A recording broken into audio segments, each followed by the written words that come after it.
Want to fade away into the scars on lights on my Hello, everyone. bones. Welcome to the Stedman podcast. And today, it's been an interesting week. Been looking at a lot of different things, connecting with friends, seeing posts from people that I usually don't really see in social media.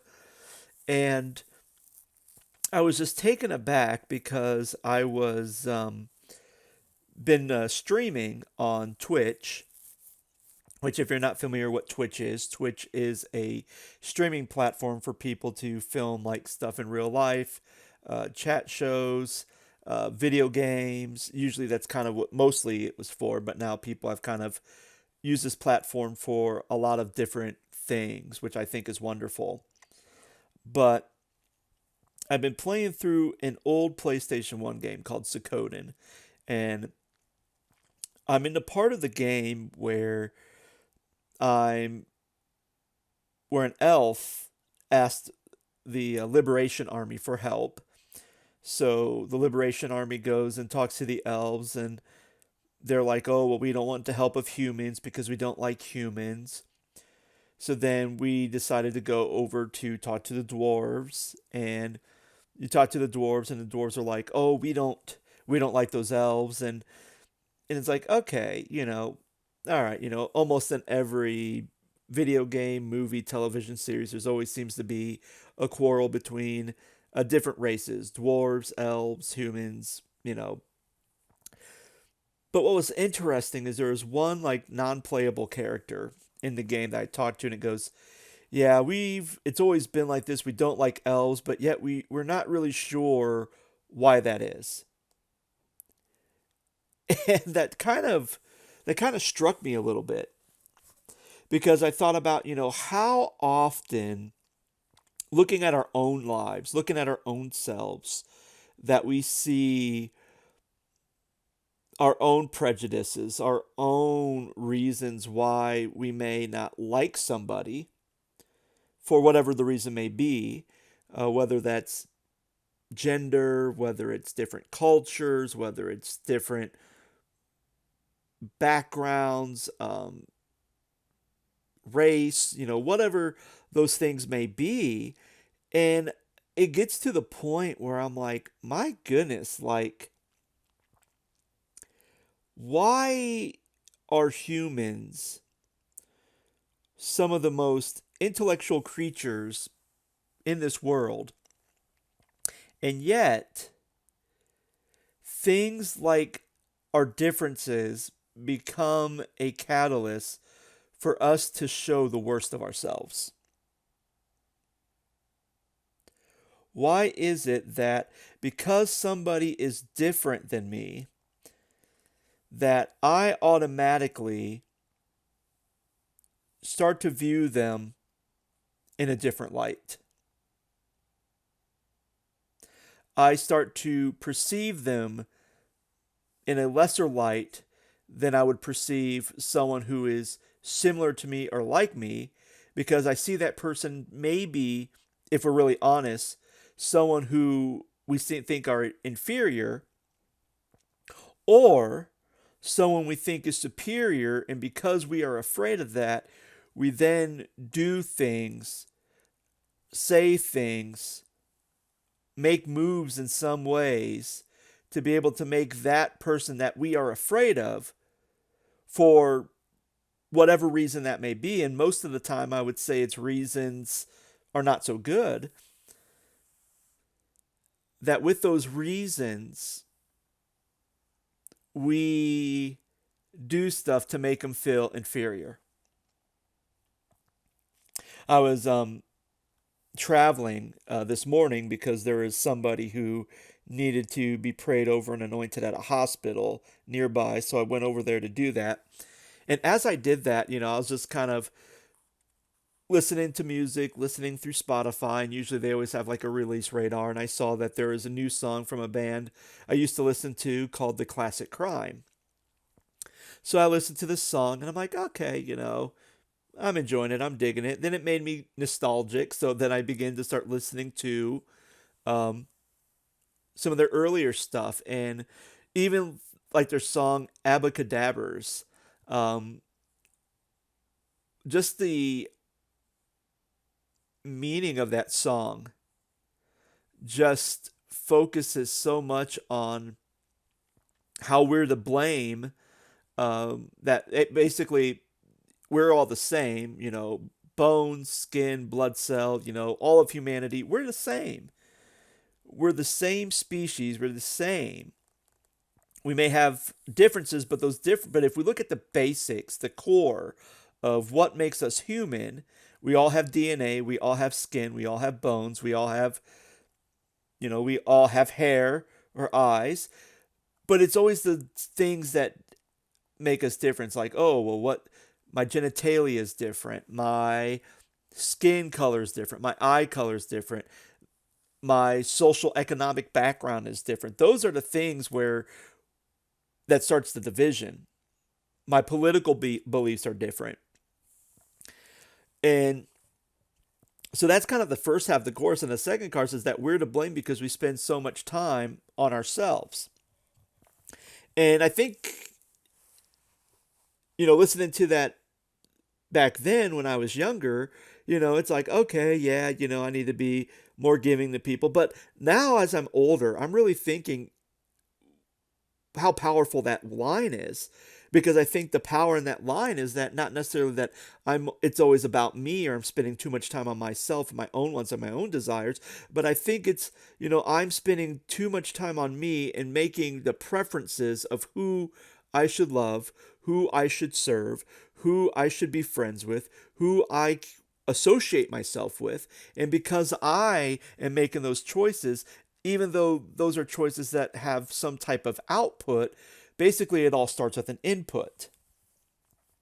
And if I have this input mindset that I'm going to do things based on my prejudices, whether they're known or unknown, then that's when things start to get troublesome. That's when we begin to pick and choose who gets the most of our time, who gets the most of our love, who gets the most of our affection or our wisdom or our advice, who we get to help out, who we don't get to help out. All those things are determined by me as an individual.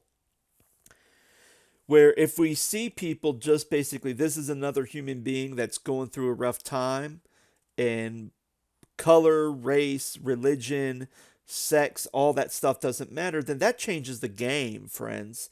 That changes the whole game, but it all has to start with me. It all has to start change has to start with myself. One of my friends posted a video, and it was talking about, I can't remember. I think it was talking about Senator Graham and how Senator Graham's a hypocrite. Okay, and I'm not one to talk politics, and I'm not one to really share my political beliefs because they're always changing. I vote.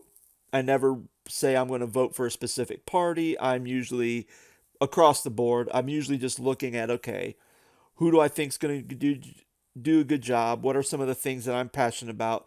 What do all these candidates say, and which one kind of closely aligns? And whether they're Republican, they're Republican. If they're Democrat, they're Democrat. If they're Green Party, they're Green Party.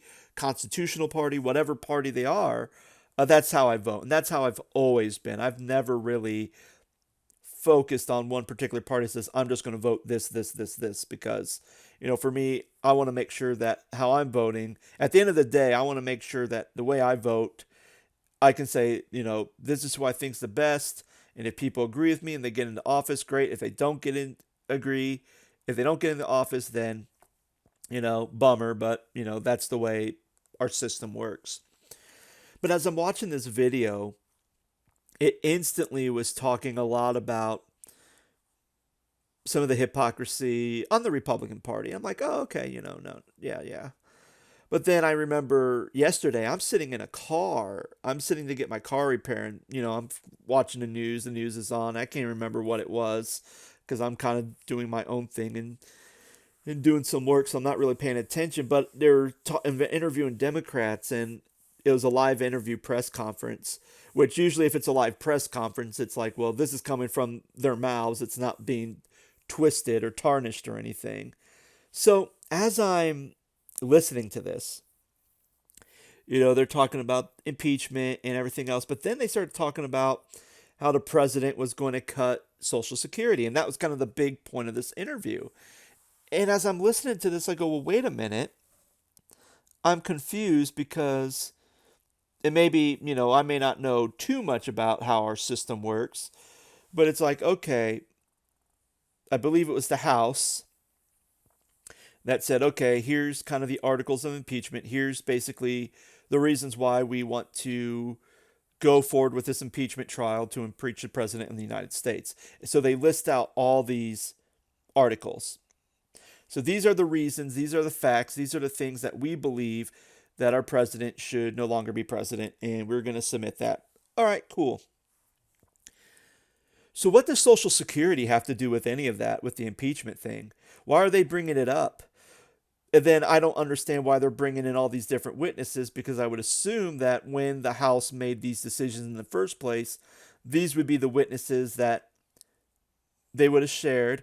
These would have been the same things, but it seems like they're getting more witnesses. I'm like, well, wait a minute. I feel like that's not how it works. And even with my wife being an attorney and some of the stuff that I known from her, to me, that doesn't make sense.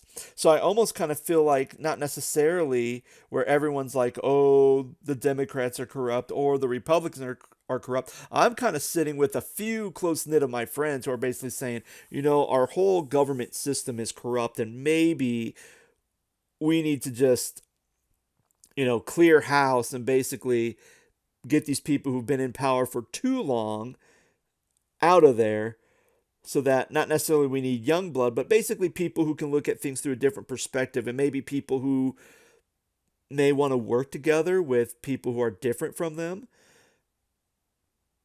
But I don't know. That's just my take on everything. But to kind of conclude this podcast, part of me goes, if we really want to see change, it all has to start with ourselves, and we really have to take a good close look in the mirror and figure out, okay, where are my prejudices at? Where are some of the things that I'm kind of drawing a line and saying, these are things that I'm not even willing to discuss. I'm not even willing to have a conversation with somebody, for whatever reason that may be, whether it's out of, it's a waste of time because you're set on your beliefs and no one's going to change your mind, or maybe it's fear because you're afraid, well, if they bring a convincing argument, then maybe that's going to struggle because then I don't really know what I believe. So there's a lot of things to think about there. But anyway, that's me. Hope you guys are having a great weekend. Hopefully you're enjoying these podcasts. If you do, like, share, subscribe, give it 5 stars on any of your wherever you get podcasts. You can find this on you can even find this on YouTube. I'm slowly starting to put some of the newer podcasts on YouTube while bringing in the older stuff. All right, guys, thank you so much. I hope you're having a wonderful day. I'll talk to you later. Bye.